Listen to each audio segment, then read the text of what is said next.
especially the lines around the eyes, your crow feet, your smile lines, and those little rolls we can see underneath our eyelids too. So I think a little Botox around the eyes goes a really long way for my patients, especially the ones that want to see their eyes a little bit more open. I often even combine it with surgery too.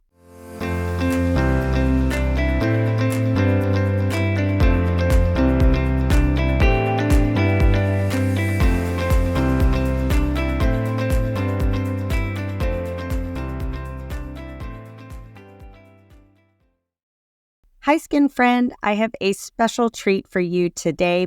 My guest today is oculofacial plastic surgeon, Dr. Sarahavila. She is an expert in reconstructive and aesthetic eye procedures, and she actually did her fellowship in oculoplastic surgery up in my neck of the woods at Emory University in Atlanta, Georgia.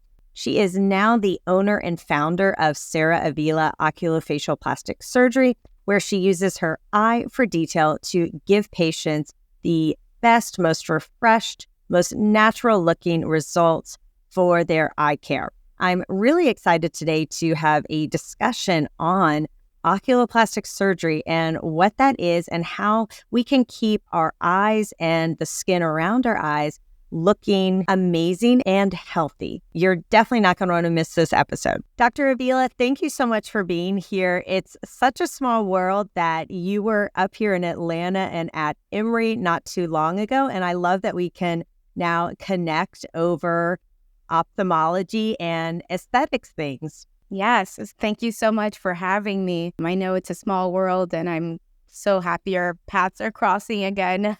So, Dr. Avila, you are not a dermatologist, but there is some overlap in the different things we do. But you are an oculoplastic surgeon. And for our listeners out there who maybe aren't familiar with that, can you elaborate? What do you do?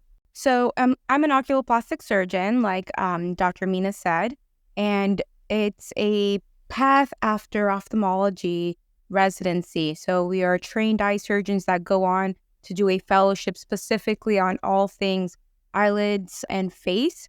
So we take care of the lids and brows, the orbit, meaning the sinuses, the lacrimal system, and the face in general. And we do functional surgery, reconstructive surgery, cosmetic surgery with a focus on the upper face specifically. And so you did a fellowship and then you have board certification in oculoplastic surgery. Is that right? Exactly. So technically we're double board certified by ophthalmology and as well by our ASOPers Oculoplastics Fellowship, which is the American Society of Ophthalmic Plastic and Reconstructive Surgery. So double board certified in both those things. Well, and you know that you are super, super well trained in the things that you do, which is wonderful. Speaking of that, what are some of the procedures that you do day in and day out in your practice? So some of the procedures I do most commonly is actually blepharoplasty, meaning removing that excess skin on top of your eyelids for our listeners who don't know, ptosis repair or droopy eyelid repair, brow lifts. I also take care of a good amount of cancers being in Florida. So I do a lot of reconstructive surgery, and that's where I probably have the most overlap with dermatologists and Mohs surgeons like yourself. Yes, that's right. Sometimes with these cases, we collaborate together and I will remove the cancer and then send the repair to my oculoplastics colleagues like you, Dr. Avila. Yes. Well, let's talk a little bit more about blepharoplasties. Today, just in my clinic, I knew I had my interview with you coming up, and I think I had about 3 patients asking me about blepharoplasties. So can you tell us a little bit more about it? Who is a good candidate and what is the procedure like? What can people expect if they're interested in this? Sure. So yes, blepharoplasty is a very common surgery that I perform. It's the most common surgery I perform, actually. So it takes care of the excess skin that we often get on top of our eyelid here. Now, it can be for functional reasons, meaning that excess skin is becoming so abundant it's starting to weigh down the eyelids and block the vision, or it could be just for cosmetic purposes. Some people are just bothered by a little bit of that excess skin. They feel like they have a hard time putting on their makeup or that mascara. So we do what we call a blepharoplasty, which is just a removal of excess skin. I know some of my patients will say, well, yeah, they want to be able to put on eyeliner and they can't because their upper eyelid is pooching out or folding over and they can't wear eyeliner. Exactly. That's what I hear pretty much every day is my ladies unable to put on their makeup or their eyeliner. So this surgery definitely makes a huge difference for them. Now, who is a good candidate for a blepharoplasty or an eyelid surgery, upper eyelid surgery? Yeah, so really anyone looking for a rejuvenation or looking to see a little bit better. It's a straightforward surgery. Honestly, in my hands, it takes about 30 minutes to perform. I can do it in office if patients are okay with just a local anesthetic and a little oral sedation, or in the ambulatory surgery center where we can put an IV and get patients a little bit more relaxed. But it's a kind of a quick in and out. You go home the same day. I tell patients recovery is about a week long with some bruising and some swelling. And after a week, I take out stitches and patients are usually back to their full normal activities shortly after that. So it's one of the most beautiful things about oculoplastic surgery because it's a quick fix and patients see such an immediate improvement. Not everything we do has instant gratification and results, especially with the skin. Things just take time. But this is one of those procedures that you immediately see the difference. And when that swelling goes down, your eyes are more open. And here's one thing, and I'd love to get your thoughts since you're really an expert, an oculoplastic surgery, an eye expert. Patients will say they're worried that their eye shape is going to look different with this procedure. What are your thoughts on that? Yes, so that is so important. And I think that's why going to a specialist or someone who is experienced with eyelids is important, because it's not how much you take away, it's how much you leave behind. Because you can get, although, I'm here bragging it's 30 minutes, be a quick recovery, done incorrectly, it can have some profound implications. Patients can be left unable to close their eye or left with dryness, or like you said, it changes the shape of their eyes. So yes, you have to be careful about how much skin you take away, how you plan your incision. But honestly, it's a low complication, it's a low risk procedure in the correct hands. And I find that my patients are very happy with the surgery. Yeah, that's right. It may take you 30 minutes, but that's because you've had years and years and years of training for sure. And do you also remove, maybe I missed you if you said this earlier, do you also remove a little bit of the fat with your upper eyelid blepharoplasty? Sure. So we can have a whole conference on this, right? Do you take away just skin? Do you remove a little muscle? Do you sculpt a little bit of the fat? And I do. Most of the time I am taking skin. I may take a little muscle. I may take fat often as well, very conservatively, but I treat every patient individually. Different patients need different things, but I'm often doing a combination of those things and also paying attention to the eyelid crease, reforming the crease, maybe adding a little lift to the muscle at the same time. So it actually is a very intricate surgery. You really have to look at the patient, and it's not cookie cutter, right? Everyone's eyes, their eye shape, and what they need is different. So even if you do 10 of these in a row, they're probably all going to be slightly different. And that's how I feel about a lot of the stuff I do in skin cancer surgery. Sometimes people will say, doesn't that get boring? It's the same thing every day. And I'm like, well, every single patient is different, so it's really not. Now, what about lower eyelid surgeries, lower eyelid blepharoplasties? What's your approach to that? So lower blepharoplasty is also another popular procedure that I do as an oculoplastic surgeon, and that's to remove that bulge or that excess fat that we can get on our lower lids. So I like to go transconjunctivally, which means an incision is made inside the eyelid, and then comes the question is, are you just removing fat, or are you moving the fat around and redraping it? And I would say I also do a combination of both of those things depending on what my patient has and what they're looking for. It's a beautiful surgery to also add with a little bit of fat grafting, laser resurfacing, as you're very much well familiar with. So again, it's a surgery we tailor it to the individual depending on their age, what they're looking for, what their goals are. But it's a beautiful way to just give a nice rejuvenation to the face. Yeah, absolutely. And when we're talking about a lower eyelid blepharoplasty, we're talking about that sort of pooching out or festooning of the fat or that pocket under someone's eye. And a lot of times they will come in wanting filler in that what we call the tear trough area, which can help make the discrepancy less noticeable. But sometimes you really just got to remove that fat out, right? Correct. I couldn't agree more. And I find myself doing less and less under eye filler and recommending more eyelid surgery because, as you know, just because it's non-surgical doesn't mean it's better. And you can also have complications from under eye fillers with swelling and disrupting the lymphatics in the under eye area, which is really fragile. So I really do think if you have, like you said, that true outpouching of fat, then an under eyelid surgery or under eye blepharoplasty is going to be the gold standard surgery for you. Don't be scared just because it has the word surgery in it. Sometimes that really is the only thing that's going to give you that result you want. There is a limit to how much filler we can put in under someone's eyes and still make it look natural. And sometimes you just got to pull it out. I will say I knew I wasn't going to be an ophthalmologist when I was in med school, and I was watching the plastic surgeon had just done a breast reconstruction case, and the patient was already out, so they were going to do a lower eyelid bleph, and I had to sit down. I had to say, that's enough. I just wasn't prepared for that. But yeah, I'm glad there are doctors like you out there who are handling that, and I can safely now handle that. So that's good. Yeah, you'd be surprised how many people get queasy when it comes to the eyes, but I mean, I love it. So I guess I went into the right field. That's right. It's a sensitive area for people and can be a little nerve-wracking. Now, I had a lady today and she wanted to talk with me about a blepharoplasty, but really what she had was ptosis, lid ptosis.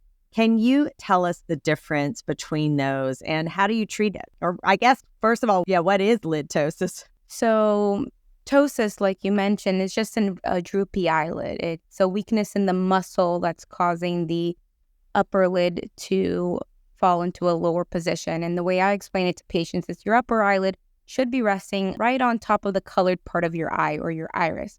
So when it starts falling below that height, we start calling it a droopy eyelid. And there are multiple ways to approach a droopy eyelid. We break it into, during surgery, from the outside or an external approach from the skin, or from inside the eyelid or an internal approach. And it depends on the patient, depends on the amount of droopiness, I guess you could say they have. And if they also have some excess skin, because if you're going to be making a cut on the outside anyways, you might as well just do your ptosis repair from that external incision. Yeah, so just doing an upper blepharoplasty where you're removing that skin over the eye may not adequately correct what they perceive as a droopy eyes, because if that ptosis, that actual lid, is still covering part of their eye, they're going to still have that sensation. So it is important to make that distinction and make sure you're getting the right treatment. One other thing about eyelid drooping and heaviness that I see is that people will then compensate by really holding their brows up high to be able to see clearly. And that can be really tiring. And people will say, at the end of the day, I have a headache. My eyes feel so heavy. I have to hold them up to read or look at things. And that's because they're fatigued, because all day they've been going around holding their eyelids up with their forehead. And then that makes it tricky, because then they get the forehead lines and they want us to do toxins on them, right? And then that can just make the droopiness and the heaviness worse. So a lot of times for my patients, if they are having those sensations, I really encourage a blepharoplasty, because especially if they want me to do toxin on their forehead, because I just know they're going to have that heaviness and they really just need to remove that eyelid skin for the best results. Do you see that too? Yeah, I mean, I think you're pretty much an oculoplastic surgeon, because you just nailed that. It's a slippery slope. So although patients may be coming to you wanting a blepharoplasty, what I may see is actually ptosis underneath that as well. And if you don't pick that up and address it at the time of your blepharoplasty, patients are going to be really upset after. And like you said, there's so many different ways patients are compensating for their ptosis. They're lifting their eyebrows high. They may be kind of tilting their head back, chin up position a little bit so they can see. And during consultation, you may not notice a subtle ptosis, and then you can unmask it after just a plain old blepharoplasty. So I'm very frequently combining blepharoplasty with ptosis repair because I find that most people have a little bit of ptosis, even though if it is very subtle. So I tend to combine those two procedures a lot for the reasons you outlined. I don't do ptosis repair, so I'm going to send them to you then. I love ptosis, so you can send them all to me. Now, what about this medication called Upneek that can help open the eyes? Do you use that or recommend it for your patients? Yeah, so Upneek is a newly FDA-approved medication, but all it is just oxymetazoline, right? It's just Afrin, which we've had around for a long time. And the way it works is by working on the sympathetic, alpha-1 adrenergic receptors on the eyelid muscle, specifically the Mueller's muscle that opens the eyelid. And that can give you a little bit of an eyelid lift, like as if you're doing a ptosis repair, but it's not permanent, lasts a few hours. I do suggest it to my patients who just want a little bit of lift. They don't want surgery. I think it's also a beautiful option to have in your toolbox when treating patients. I know some people will do it if they have a party or photos or an event and they just really want that pop with their eyes. I have to say, I did try it in one of my eyes. I saw no difference. So I don't know if that just means I have just awkwardly large eyes or not, but I've got one more. I might try it again just to see. If it makes you feel better, I didn't notice a big difference either, but I do have naturally large eyes as well. So yeah. So I guess, yes, it's probably only worth your while if you do feel like your eyes are a little bit on the more closed or smaller side to help open them up. But yeah, I was just curious to see. So now I would love to talk about brow lifts. Do you do brow lifts? Yeah, we do a lot of brow lifts too as oculoplastic surgeons. And, that could be an entire podcast in itself because it goes into that excess skin we see on top of our eyelids too, right? So patients may be noticing excess skin on their eyelids, but what they really have is a droopy brow. So the way I approach it is your brow should really be sitting on that orbital rim, on that bony structure right here along the orbit. So when I'm seeing a patient, I'm palpating that area. I'm making sure that their brows are sitting right on top of that. And often, if they're lower, of course, it's going to cause a little bit of that excess skin. And then I can put their brow in normal position and show the patient it's actually not your eyelid. It's actually your brow position. Your brow is lower than it should be, and I actually recommend a brow lift in your situation. And that is often, sometimes we're doing a brow lift and not a blepharoplasty. Yeah, that's a great distinction. It is important to make sure the patient is aware what they perceive as just that heaviness, right? And just helping them understand, is it ptosis? Is it excess upper lid skin? Or is it brow being displaced downward? How do you approach these patients? What is it like? Is it in-office procedure like the upper lid blephs, or is it a little different? Sure. So brow lifts, there are so many different techniques, and I actually use a wide variation of all those different procedures. You can do brow lifts at the hairline here. You can do brow lifts directly above the brow hairs here and lift the brow that way. You could do it through the eyelid cut. If you're already doing a blepharoplasty, you can kind of just creep up and do a little suspension to the brow that way. So it depends on the approach that I'm using, but I do prefer to do what we call endoscopic brow lifts, where we're making the cuts right along the hairlines. That allows us to hide the scar really well. And in those situations, I do prefer to be in the operating room. I feel like patients are more comfortable and I can achieve really good results while they are more comfortable and sleeping. Yeah, and are the results pretty immediate, like with a blepharoplasty? It is going to cause a little bit more swelling. So I think the downtime for brow lifts, I prepare my patients for a little bit more pain, a little bit more swelling than your straightforward blepharoplasty. But yes, patients can expect to see higher brows.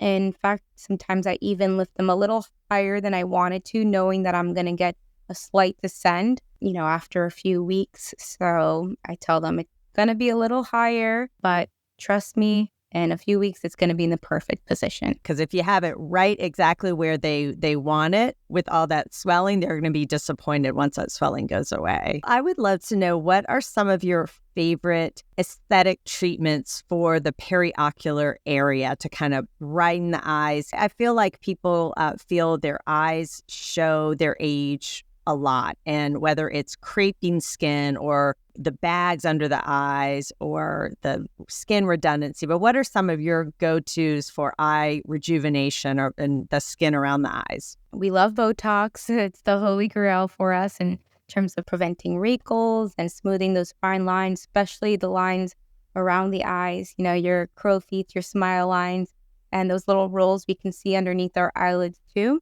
So I think a little Botox around the eyes goes a really long way for my patients, especially the ones that want to see their eyes a little bit more open. I often even combine it with surgery too. So we know that putting Botox in certain areas, like around the orbicularis, so around the crow's feet here, as well as treating the brow depressors, can really help open the eyes more. So that's something that I do in combination to give a nice little open eye effect. Treating the under eye wrinkles here too, patients really like that as well. We've definitely gotten better, I feel like, over since the years of my practicing, even knowing where to inject around the eye to get a little lateral brow elevation and under the eyes for that crepiness, which it's no longer just the 3 little injections right on the side, right? You can really finesse this to really give patients a great result. Yeah, and you can really customize it. Chemical brow lifts are all the hype right now. Patients really enjoy seeing their kind of tail of the brow coming up a few millimeters with a little Botox to it. So it is something I do very often in practice as well. Yeah, although I have to say, sometimes people are a little unrealistic about what that can do. They really want an exaggerated brow on the tail of the brow. So you have to maybe counsel that, hey, this is not going to maybe look like that picture or what you saw on social media, but it certainly can give a little lift and elevation there.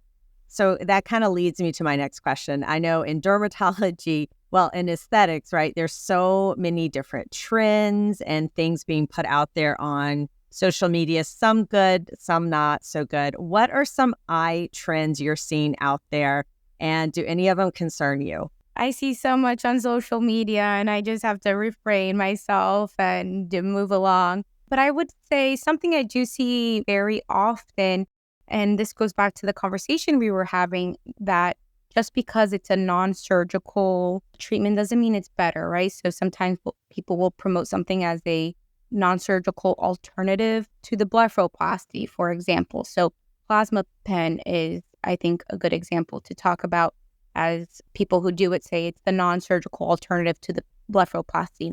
And what it is, it's basically burning the skin, making little tiny burns to the eyelids and all around the eyes in this usually beautiful pattern and they promise that it's going to tighten the skin and make, that wrinkled, crepey skin get better. We know that's not the truth.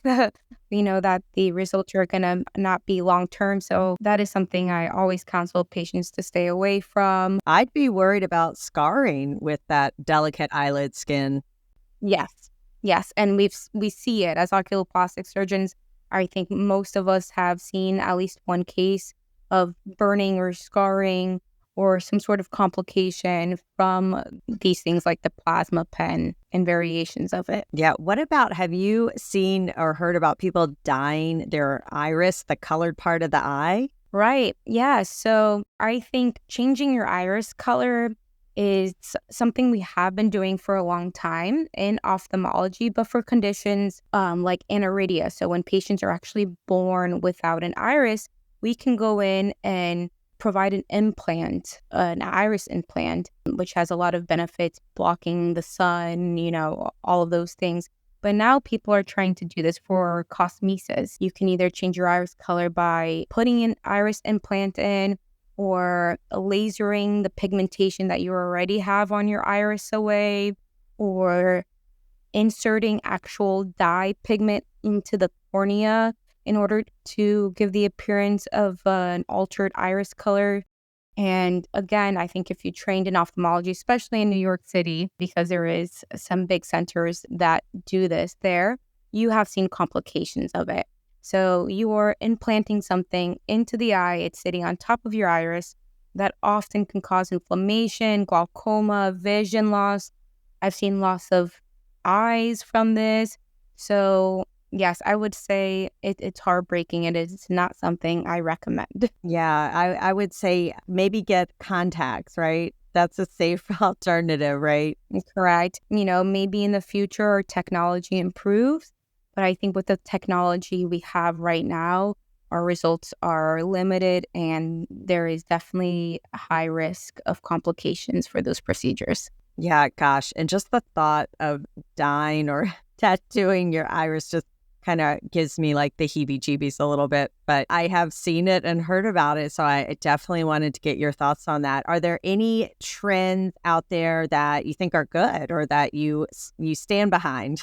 Well, I love that, people are using skincare at a younger age. I think because of our skin influencers on social media. So I find that even my little cousins who are 20 years old, have started on vitamin C's and retinol. So I'm liking that trend specifically. Yeah. And sunscreen, I think I think the dermatologists have done a very good job on social media promoting sunscreen. So I am liking that. I'm seeing a younger population that are putting their sunscreen on and using smart sun protection. What about sunglasses? Should we be recommending that too for our eye health? Yeah, absolutely. So, I'm an oculoplastic surgeon. I see a ton of eyelid skin cancers. In fact, I tell my patients about 10% of actually all skin cancers occur on the eyelid. So I tell every patient, don't forget your eyelids when you're applying sunscreen. Sunglasses, beautiful way to protect your eyelids against sun, hats. Now we're seeing different makeups, even eyeshadows with SPF in it. So I think we have so many options today to help protect the delicate skin of our eyelids against the sun so we don't end up with an eyelid skin cancer 20, 30, 40 years from now. Yeah, because those are challenging for the patients. They're not easy. It's such a sensitive area. And I have to say, even as a dermatologist who I never forget my sunscreen ever, ever. However, I sometimes forget to put it on my upper eyelids. I don't know why. I have to consciously think about that.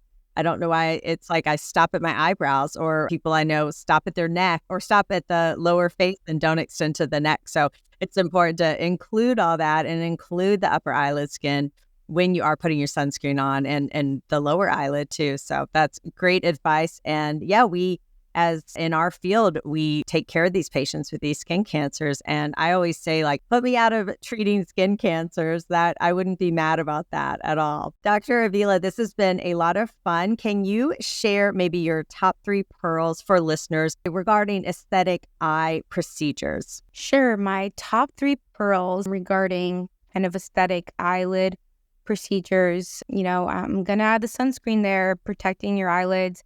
Applying that sunscreen on your eyelids. I think being careful with lash serums as well. We didn't touch upon that, but I see, there are so many different brands of eyelash growth serums out there, and a lot of them contain prostaglandin analogs, which is something that can really help the eyelashes grow thick and long, but it comes with a lot of side effects, right?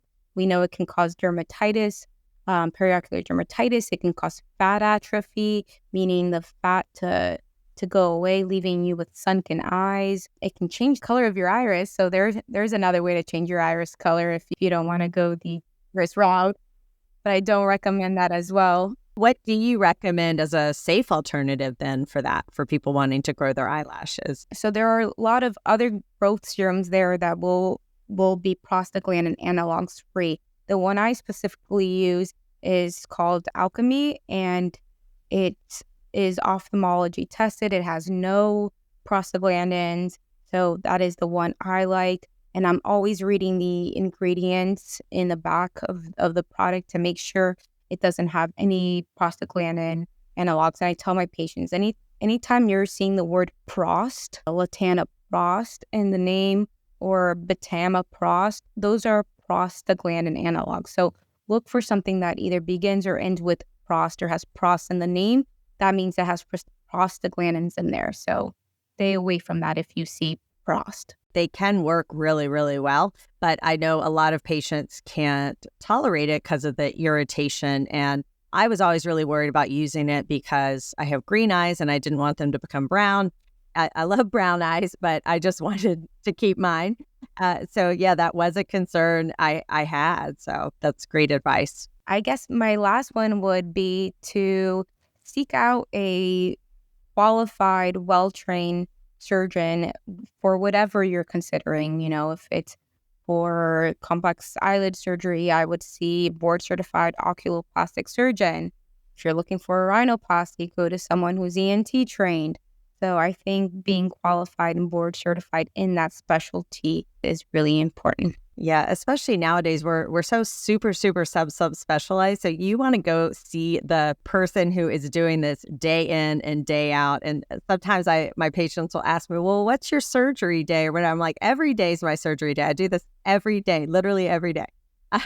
So you want to see the person who's doing it every single day, right? I couldn't agree more. Yes. Do your homework, read about your surgeon, read all the reviews, ask friends that may have used that surgeon, and just be informed. Yeah, absolutely. And in this day and age, it's so easy to get that information. So just make sure you do your due diligence. Don't just go by the reviews or what your friend says, like actually do a little more investigating, because this is your face. And a lot of this stuff we're talking about might be somewhat medical, but it's also cosmetic and you don't necessarily have to do it. So you really don't want complications. You really want to get the best outcome possible, obviously, really every time. Well, Dr. Avila, this has been a lot of fun. Where can our listeners and viewers follow you? Because you put out some really great stuff on social media about eye health, and also where do you practice? Sure. So you can follow me on Instagram. It's Dr. Sarahavila, just my name, as well as TikTok. It's the same thing. I practice in Miami, Florida. So if you're from Miami,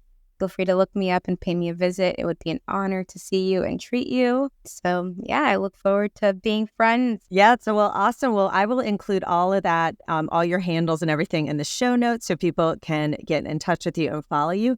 And I really appreciate your time today. It's been a lot of fun. Thank you so much for having me. We'll see everyone next week. That's all I've got for this week's episode of the Skin Real podcast. But here's some great news.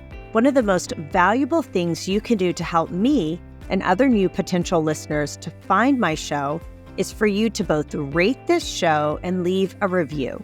So, as a special bonus for you, if you leave me a review, take a screenshot and email it to info@theskinreal.com, and I will send you a thank you free PDF on skincare truths versus hype. Because you know I love spreading the word of good, truthful skincare. And please be sure to share with your skin friends so that we can get the word out there about real skin. And until next time, remember, no matter where you are in your skincare journey, always remember to love the skin you're in, because real skincare from real experts can be real simple.